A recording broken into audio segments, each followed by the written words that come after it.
Hey guys, welcome back to the MyIBSLife Podcast. It has been a hot minute, and I feel like I start every episode out like this, and I'm so sorry. I cannot stay consistent with anything in my life. But that's okay. I'm really excited for today's podcast because I'm currently sitting with my good friend Matt. What's up, Matt? Hey, what's up, everybody? We're here today because Matt himself suffers with IBS, and I think you have a really interesting story, and I think you could provide a lot of insight for others as well. I also love that you're a guy that has IBS, because I don't feel like that's always talked about as much, especially online or from what I've seen. So with that, let's just get started. Sure. And let's talk about the story of your IBS from way in the beginning until now. So why don't you just kind of take us from the beginning and just start with what were your first symptoms? How old were you? Where were you in life? How did you know something was wrong? Yeah, so I would say I started really realizing it in my early 20s. I'm 31 now. Progressively, my stomach would just continuously get worse, with more frequent diarrhea, and just as I got older, I don't know, just was getting worse year by year. So that's when I decided around my mid-20s that I need to go see a gastro and try to fix this issue. Okay. So your first symptoms were obviously the diarrhea. Yeah. And then were you having bloating or cramping or anything with it, or? Not really. Okay. That's always been my thing, is just upset stomachs. I don't really have maybe what a lot of other people have with the bloating and stuff. Okay. Actually, I'll touch upon that later on. Okay. But yeah. Perfect. Okay. So yeah, then you started seeking treatment. Did you start with a gastro, or did you go see a general doctor first, or how did that start? I think I just went, if I remember, straight to the gastro. Okay.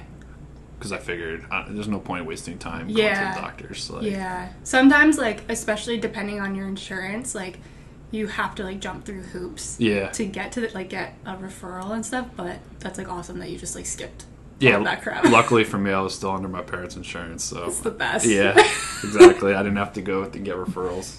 Awesome. Okay, so then you see the gastro. How was that whole experience? Did you just see one gastro? Was it a pleasant experience? You know what's actually funny about that is I was looking through yesterday to try to remember when I actually went, and I know the viewers can't see because there's no video, but look at the date. Oh my it's God. Literally today, 5 years ago. Oh my God! That was that was the colonoscopy, but yeah, around that time I went to the gastro. So you got a colonoscopy 5 years ago from 5 today? years ago on this day, I had my colonoscopy, yeah. That's iconic. Yeah. It's crazy. It would have been funny if it was actually on the same time, too. Oh, 11:30. Oh my God. Yeah. Well, we missed it by an hour. Yeah. That's crazy. Okay, so you went to the gastro. Yeah. We'll go backwards a little bit. Yeah, I went to the gastro, and basically, we had to run tests first before I even was diagnosed with IBS. Okay. So I'll start there. And, the first thing what he did after I told him, I was constantly having diarrhea, and pretty much after everything I ate, he said that I had to do a stool sample, which is not fun. No. For anyone who's done them, they know. Yep. But yep. Yeah, I don't know if I need to go into details. No, about I think we all have that one. Okay. So going forward, after that came back and it showed that I had nothing as far as any sort of parasites or bacteria, because that's really what they're testing for. From there, he's like, all right, we have to do a colonoscopy. Okay. So that was the next step. That was the next step, yeah. Okay. So they had to schedule that out, and yeah, pretty much had to do that. Okay. So then let's sit on that for a second. Okay. Because everyone always asks a lot of people always come to me and they're like, listen, I'm getting a colonoscopy for the first time. What should I expect? Do you remember how it was? Oh yeah, I remember everything. So you want me to start from the beginning? Yeah, go with that. So, first of all, the prep is awful. It's the worst thing ever. The prep is worse than the actual procedure. So, if you've never had one done, they're going to tell you that you're going to have to go buy a whole bottle of like X-Lax or whatever brand, some sort of laxative, and you have to finish the whole bottle. You do it the day before that you're going to have the colonoscopy. You can't eat anything at all. So you could just drink, and you have to drink the laxative and completely flush your system. So that part is terrible because you're just going nonstop all day, every day. Yep. And then, so, eventually, once that's good, and then from there, the next day, you go into the center, I guess, whatever it's called, the endoscopy center. And then I wasn't really nervous. I mean, some people are nervous with, like, procedures like that. To me, it was just like, whatever. Yeah. Yeah, so just get it over with. Yeah, exactly. Just kind of get it over with. I didn't really care about them having to stick a tube up there or whatever, because they put you under. Some people, I guess, are scared of that. I enjoyed it. It was good times for me. I like being knocked out. Yeah, like the going. When they give you that whatever the hell it is, and the feeling you get, and then you're just gone. Like you're sleeping. The next thing you know, you're awake. Once the procedure's over, like when you wake up from it. It's sort of uncomfortable because like they fill your stomach full of air. I guess that's how they do it, just so they could see stuff. Yeah. And then you actually you have to get rid of that. So that's sort of, they tell you just to do it like in the room, but like I was in like a wide open area. I'm like, I'm not just gonna fart in front of like everyone like a million times. It's so awkward. Like, so eventually just excused myself, went to the bathroom or whatever. But yeah, and that was pretty much it. And then afterwards, I met back with my gastro, and he told me that, there was no sort of like cancer or anything like that, nothing serious, and he just basically said, you have IBS-D. And that was the diagnosis. And then from there, what he didn't prescribe me any medication at the time. He basically gave me like a prescription for fiber supplements or fiber pills. Okay. So, and I was just like, I don't even think I ever got them, to be honest. It's kind of weird. Like, after that, I sort of just lived life. Like, I didn't really do anything as far as, like, trying to improve my situation. And, I mean, trying to remember back, like, obviously, it did end up getting worse. I sort of just lived with it at the time. But, yeah. Okay. That's interesting. Because I feel like... do you know why that was? Like, was it enough for you to just, like, get an answer? Was it like, okay, I have this... There's obviously nothing terribly wrong, so I can kind of, like, deal with it? Like, or did you not think it was going to help to take those things, or... I felt like... To be honest, I don't know why I didn't take them. I think I was, like, just young and dumb still, and just, like, didn't believe in it, because... I don't know. I just for whatever reason I didn't take it. I think I tried to like eat better and try to like just do stuff more naturally. But yeah, for whatever reason I just never did it. No, yeah, that wasn't like a judgmental question, because I've done that like 500 times too. I've gone to a doctor and they're like, "Yeah, I need you to take this," and I'm like, Yeah. I don't know. Sometimes they can't give you a good enough answer of like how it works or if it's gonna work, and you're just like, well, is it worth like taking it? Like, I don't know. So I was just kind of curious if there was any like underlying reasons there, but yeah, totally feel you. Okay, so we kind of walked through how you got diagnosed and how you felt physically, but let's like kind of touch on some of the mental health stuff. Still kind of talking about back then. Was this interfering with like how you were feeling mentally when you were going through all this? Yeah, for sure. So I also, like, early on in my 20s, that's when I went to a doctor, and that's when I was diagnosed with like anxiety and depression, and that definitely, for sure messed with my stomach and enhanced the IBS symptoms and everything. Just, the anxiety is the worst, as many of you probably know, that when you're constantly worrying, it's definitely messing your stomach up and just making your life a living hell. Yeah, I feel that on a spiritual level, which I think all of you guys know. Yeah. It's like my top trigger for IBS, hands down. So what about like today? Like, your current situation. How are you feeling? You know, are you still dealing with the same type of symptoms? You know, where are you at, like, now? Yeah, so basically, you know, fast forward a bit, I went a few years just, you know, living with IBS, and then from there, this past year, I usually only go to, like, a gastro or any sort of doctor when I'm in, like, dire need. Mm-hmm. So I was like, you know, it's starting to get really bad now, and it's, like, affecting my life again. You know, I'm starting to feel miserable. So I'll go back to the same gastro. You know, they make me do another stool sample. You know, it's nothing, again, like, no bacteria stuff.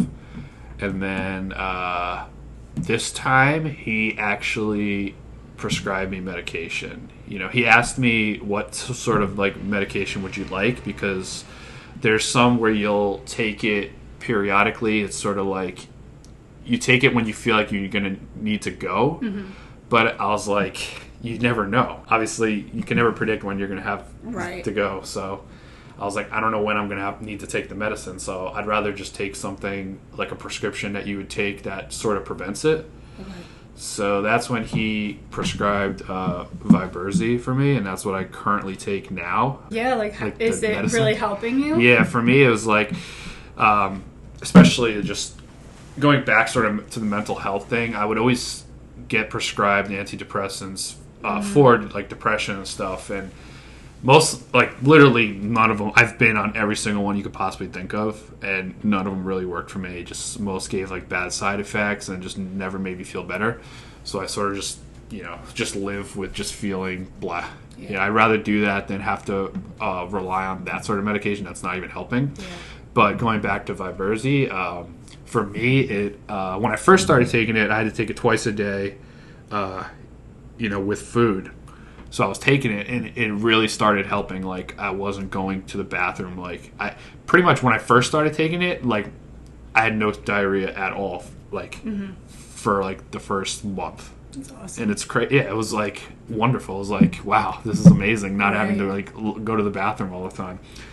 And then that's when it came back to haunt me, because after that, I was like, I had the worst constipation ever. Like, it was terrible. Like, I'd never want to relive that. Like, I've had kidney stones before. Now, before that was like the worst pain in my life. That's up there with that. Yeah, like, for sure. So I now basically give myself my own dosage, where I used to go once a day, and then I still felt like that was too much for me. So then I brought it down to, like, once every other day. And now I sort of do it where it's like, if I'm going out to eat somewhere, like, that's when I'll take it. I'll bring a pill with me, and I'll take it. Because for whatever reason, it helps, like, even on the spot sort of thing. Okay. Like, so if you feel it coming on? Yeah, well, I try to take it before that, because like, it might be too late at that point, because it's not really one of those medications where it's supposed to, like, prevent it if it's coming on, sort of thing. So, but it still works, like, really good. And helps me out a lot. Yeah, that's awesome. Yeah, sometimes, like, you know, it's a lot of trial and error with medication when it comes to, like, your gut. And I know I don't think it was Viberzi. I was prescribed something similar, like an antispasmodic, and I had the same thing where, like, I was supposed to take it once in the morning, once at night, and it exactly did, like, the exact opposite. And then you're just like, what the fuck? Yeah, like, exactly. You were from one extreme to the other. I'm still in pain. This sucks. But yeah, sometimes you just kind of have to, like, it's so frustrating, these types of things, because it's, like, not one cure fits all, like, and that's not to say the medicine sucks, but like you said, like, you just had to figure out how your body responds to it and then adjust accordingly. Yeah. So I think that's kind of important for others out there to know, like, you know, keep in contact with your gastro when you are trying new medications, because there are some medications that might just not work for you, like Matt was saying with the antidepressants, because I know those are prescribed a lot. But yeah, if you get a medicine that you feel like is working, but maybe is working too well, like, talk to your gastro on how to, like, adjust and if you can take it differently and stuff like that. So I think that's a really good point. So let's kind of like switch gears a little bit in the conversation. So as I mentioned earlier, obviously you are male. Yes. And I personally feel like if I am openly talking about my IBS like in front of people not online, I will get guys that will be like, oh yeah, I have IBS too. I'm like, okay. But in the like online community, it is definitely a lot of girls, like more girls than guys. Do you have any thoughts on why that like might be? As far as why more women have it, is that your question? Yeah, like why do you think men like aren't as outspoken about it? And like why, if you think that, or why not? I think it's a little bit of both. I mean, I did actually look up just a random stat to see how, like, what from the population that has IBS, like what is male and female, and it's like it's something like 2/3 female, 1/3 male, which is pretty crazy. So I think part of it has to do with that just more women are affected. There probably are a lot of guys that just don't like to talk about it. Yeah, I don't know. Me personally, I have no issue talking about it. It is what it is, you know? Yeah. Yeah, I was kind of thinking about it too, and I feel like, especially on like Instagram and talking about it online and stuff, and I don't know if this is a sexist view, please don't come for me, but like, I feel like it can become really easily like a really emotional topic to talk about, and maybe like, that's not always how men like to express themselves and stuff like that, so I don't know. That's interesting, though. Yeah, I did think that more women do have it generally, but also at the same time, I feel like, which kind of leads into our next question, sometimes I feel like there might be more men out there that do deal with it, but they suck it up and they like don't go to the doctor, or maybe they don't get diagnosed or something because of like that pressure to like, that you're a man, like toughen up, like stuff like that. Have you ever experienced that? Has anyone ever told you that? Like, have you ever felt that way? Me personally, no. No one's ever been like, you know, just man up and suck it up or whatever. That's good. Yeah, for sure. I'm happy to hear that. Yeah. I think it's more because it's something you can't really control, and to me, so, and I just feel like that so many people have IBS nowadays, that, you know, again, like, what are you going to really do about it? I mean, I know even just from our friend group now, like, everyone, like, no one gives a shit about stuff like that. Like, I openly talk about it all the time. You guys follow my Instagram. You, like, see, like, all the shit I post all the time. And, like, at least I don't think you guys think it's weird or anything, so. I don't, obviously. It's, like, I'm glad that you have friends and family that you, like, that aren't doing that to you and, like, making you feel that way. Have you ever felt, like, invalidated by, like, a doctor or anything? No. Luckily for me, I mean, I usually do a lot of research beforehand. Like, I'll go on, like, I'll look up doctors and make sure that they had good reviews online before I go see them. So, I've only been to 2 gastros in my life. Luckily, they've both been great. The only reason I haven't gone back to the first one is just because of insurance issues. Like, I had changed insurance and they didn't accept it. Right. So I had to find a new one, and I had gone to him, you know, pretty recently, and he seems so far so good. If you feel like you're being neglected by a physician, or you're not getting the right answers or whatever, just always seek a second opinion. You know, never settle. You know, just always try to get another opinion. It doesn't hurt. Absolutely. Yeah, keep advocating for yourself. Yeah. That's awesome, though. I'm glad you never experienced it, because I know there's a lot of people that have. Yeah. Switching gears again, this is something that was, like, more recent in your life, which is, like, career stuff and how it's been impacted by your IBS. Do you mind kind of, like, sharing what you kind of just went through, like, a few months ago? Yeah, sure. So, basically, I was working in a small office with only about, like, 10 people. This is more my recent, I don't know, symptoms of IBS, I guess, for whatever reason.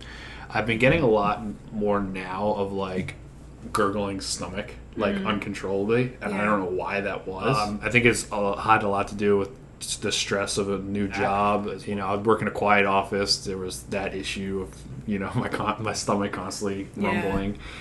And, you know, I would do everything I could to settle it. Just eating nothing crazy, that is. And also, on top of that, because it was like a small office and whatever, you know, the bathroom, there's the whole bathroom situation. Probably a lot of people can relate where it's just super uncomfortable when you're not in your own bathroom and it's in a small office that's super quiet and you know how that goes. Yeah. So the combination of those two things pretty much made me decide that I don't feel comfortable here and I just don't want to have to deal with this every day. Yeah. So that made me leave. So you quit because of it. I feel like I get messages all the time like that are so similar that are like, I literally couldn't do it anymore. Yeah. And I only laughed when you were saying all that because I feel physically uncomfortable just from you talking about that, being in a small ass office that's quiet, and like I've definitely been in meetings where my stomach just won't shut the fuck up. Mm-hmm. And everyone like is everyone's trying to ignore it for you, and you just want to be like, I'm sorry, like this is so awkward and I don't know what to do about it. And there have been times I've literally like have left, like I just went into the bathroom, not to go to the bathroom, but I was just like, I don't know what else to do. Like this is so weird. So I totally feel for you on that. So now, you know, you're taking a break, you're trying to get your health on track right now, which I think is great, to kind of take a moment to breathe before you jump into the next thing. How are you feeling about possibly finding the next job? I mean, that's now a consideration, sort of like, what's the bathroom situation like, which is terrible. You know, you shouldn't have to live your life like that, but I mean, luckily, like I said, I am doing better because of the medication. So, well, the other thing too was your commute, right? You had a really long commute. It was a stressful job as well. So that's all like kind of important to note, because that all does like relate back in some way. You know, if you have a stressful job where you're working like 60 plus hours a week, that stress translates into how you're feeling. If you have a 45-minute commute there and back every day, you know, I don't know if you personally, but I know other people are like, am I going to make it through the car ride? Like, what if I don't feel good? Like, I've had so many close calls. We'll say that. It's so, like, real, though. Yeah, there's that as well. Like, you got to kind of time everything and try to make it sometimes. Yeah. You got to find, like, spots to pull over and, like, you know, I know there's a McDonald's over here. I can go die in. Like, a Walmart or something. I'm usually sort of just push it. Just pray that, like, just go for it. Like, I don't want to stop. Just go. Just keep going. You know? That's how I am. Yeah. I totally feel you. But yeah, that's like all stuff that, you know, a lot of people take into consideration. And like, I know personally when I was looking for corporate jobs and stuff, I was like, if it's not a half hour or less, I won't do it.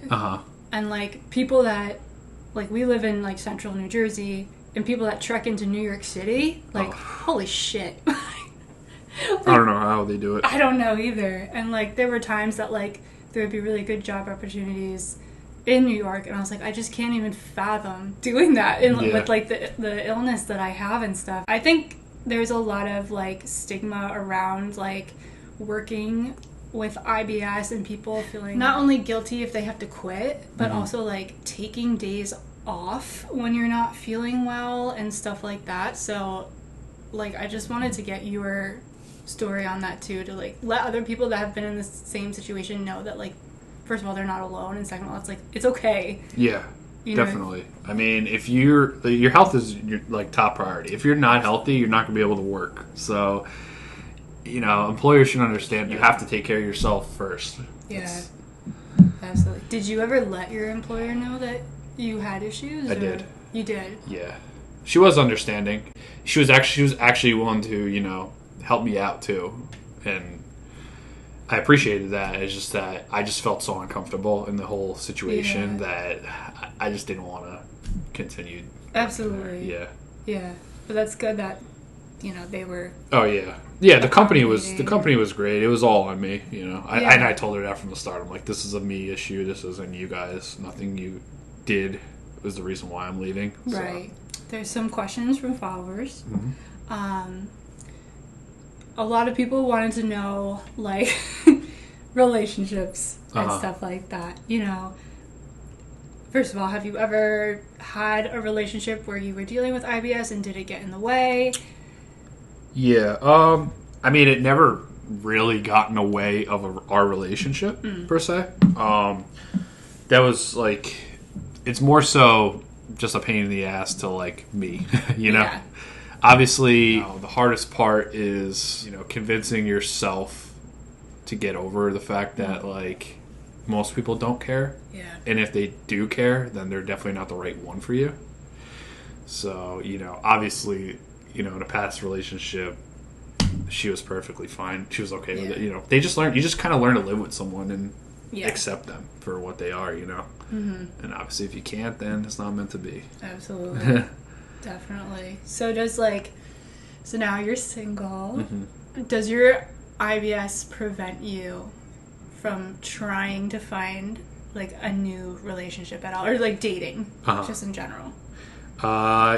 It's definitely something. Yeah. It's definitely, it's definitely... Good way to put it. It's something in the way, I guess, or always on my mind, in the back of my mind. It's just... How so? Another obstacle.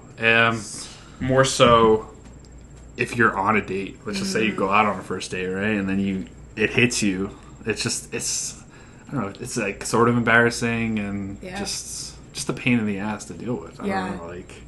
Just another thing, when you're going on a date, it's already, like, nerve-wracking. Yeah, exactly. In general, like, what am I going to say? Are we going to be able to talk? And then it's like, what if I die? Yep. So, you're worried about your date. You're worried about whether or not you're going to shit yourself. Yeah. Like, it's terrible. It's a lot. I was, like, already thinking before, because I was already thinking about, like, a different piece of content I want to make later about, like, things people without stomach issues don't have to think about. Yeah. And that is, like, any type of social situation, it's having to think about, what if this happens? What if I shit myself? What if I have to run to the bathroom? Like, what if they're mid-sentence and I have to be like, sorry, like, I have to, like, go die for, like, 5 seconds. It's, like, it's just so inconvenient. Mm-hmm. And it's just, like, another thing that you said, like, you just have to worry about. It's, like, exhausting. Oh, yeah. People don't realize, like, how good they have it just not having a messed up stomach. Yeah. Like, so if you... I already know the answer to this question, but if you found someone that also had messed up stomach issues, would that matter to you? Absolutely not. For obvious reasons. It'd be pretty hypocritical, wouldn't you think? It's funny, though, because I posted a meme, I think, like, last week, that had to do... It was, like... a dating app for people with traumatizing stomach issues. Yeah. Most people were like, yes, like, I'd finally find my soulmate. And some people were like, 2 of us can't be, like, tying. Like, we only have 1 bathroom, so, like... There was your first mistake. Can never have 1 bathroom. That's what I said. I was like, you have to upgrade your living space. I think some people would stray away, maybe just for, like, that reason. Both of us can't be dying all the time. At least you have something in common. Yeah, exactly. So let's talk about, like, social situations a little bit more, even, like, not dating. Let's talk about, like, our real life. So we tend to hang out, like, a lot, especially, like, on weekends. Like, our group of friends, like, gets together. It's usually something small in someone's, like, backyard or something. Do you ever, like, get anxiety about those types of situations? Yeah. I mean, the thought is, it's worse if it wasn't with our friends. Because if worse comes to worse, I'm at a friend's house, sort of thing. My biggest thing is, like, being out somewhere. Worst case scenario is, like, out and there's no bathrooms available. I always think about that. And being at a bar, that's, that's the worst. Yeah. What about, like, going out to eat? Does that give you anxiety? I guess we kind of talked about that a little bit. But... I mean, not so much, because there's been so many times where I just, you have to go sort of thing. So it doesn't prevent you from... No, not me. Out. Yeah, no, I'll still go out to eat, for sure. So, we probably have talked about this already within this podcast, but one of the questions from followers was, like, what is the most frustrating aspect of having IBS? Literally having it. Like worrying about something that's you shouldn't have to. That's the worst part about it. For me, like, I don't know what other people's symptoms are. They could be more, most of them might even be more severe than mine. Because like I said, I really don't have a lot of other issues, but yeah, like I'm already so used to just going that it doesn't even faze me anymore, you know? The stomach hurts, you get that feeling in your stomach. I'm just like, well, it is what it is, you know? Like, I feel like you might, you know, freak out a little bit more, but I just go. Like, it's the best, obviously, when you're just close to a toilet, but... So you don't have a fear of, like, going if you're out? No.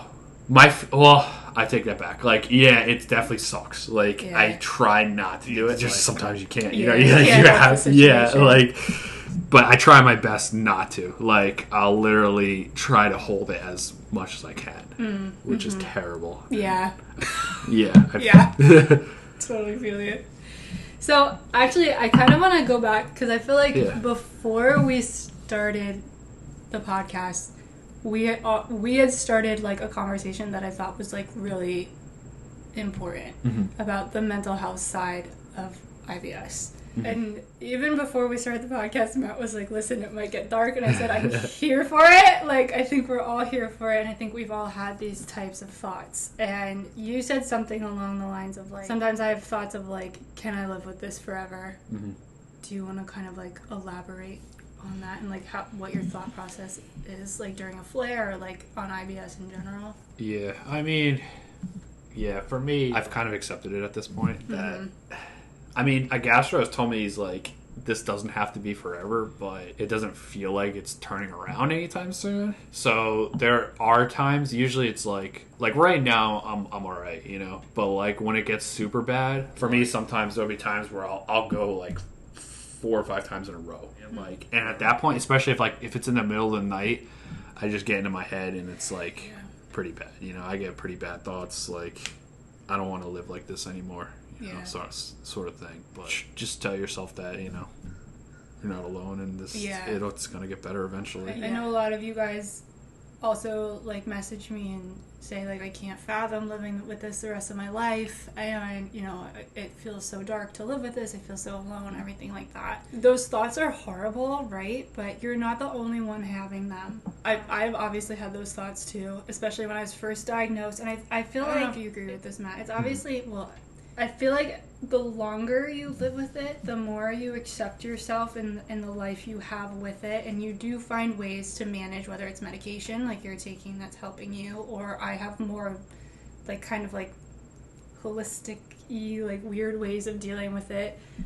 It's not worth, you know, doing harm to yourself or anything like that. Like, you know, it's terrible to have IBS, but at the same time, your life is worth it, sort of thing. Absolutely. That's always what I tell myself in the end, and it's 100% true, and I believe it. I think it's always hardest in the beginning when you're first diagnosed, especially if you don't have a helpful doctor, which I know many of you have gone through.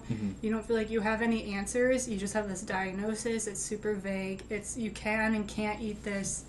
And you're like, what the fuck? Like, how am I supposed to live my life so restrained and so afraid of leaving my house and so afraid of getting sick all the time? But I think me and Matt and a lot of other people in this community are living proof that it still sucks to have it, but it gets easier with time.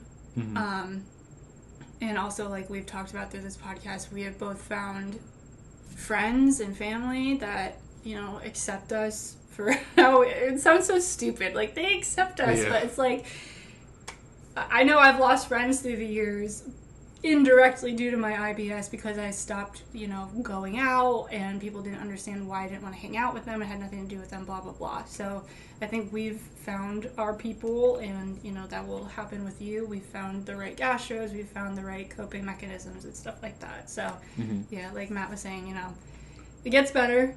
Yeah, for sure. Don't do anything stupid. You know, it'll be okay. You're not alone. Obviously, this community is here to support you as well. So with that, last question that I thought was interesting, which, you know, I guess we've kind of touched on, but like, have you ever felt ashamed for like having IBS? I've never felt ashamed. It's like I said before, it's something that you can't control. I hate it. You know, I'd never wish it on anybody. You know, I would love not to have it, but at the same time, like, you know, if I could give some advice, I would say I kind of did it to myself. If I could, well, I guess it's, who knows. I mean, it could be some like half genetically because like my mom has IBS as well. Oh, okay. Yeah, so I don't know if it sort of That's runs in the family sort of thing, but I also ate terribly, like a lot of fast food early on, like in my 20s and stuff like that. And I feel like that definitely messed me up. So I don't recommend that. Try to eat healthy for sure. That'll definitely help. Like you said before too, like, you know, keep advocating for yourself. Don't settle for shitty doctors. Yeah. You know your body best. And yeah, I think we covered a lot. Mm-hmm. I think that was helpful. Thank you for doing this. Oh yeah, no problem. I know it's like weird and awkward to do things like this, but I think it'll really help people out there. So thanks again, Matt, for being here, and thank you to everyone who is listening. Hopefully I'll have a next episode soon. Don't count on it. Hopefully see you within the next 3 months. And with that, I hope you all have a great day, and we'll talk to you later. Bye, guys. Peace.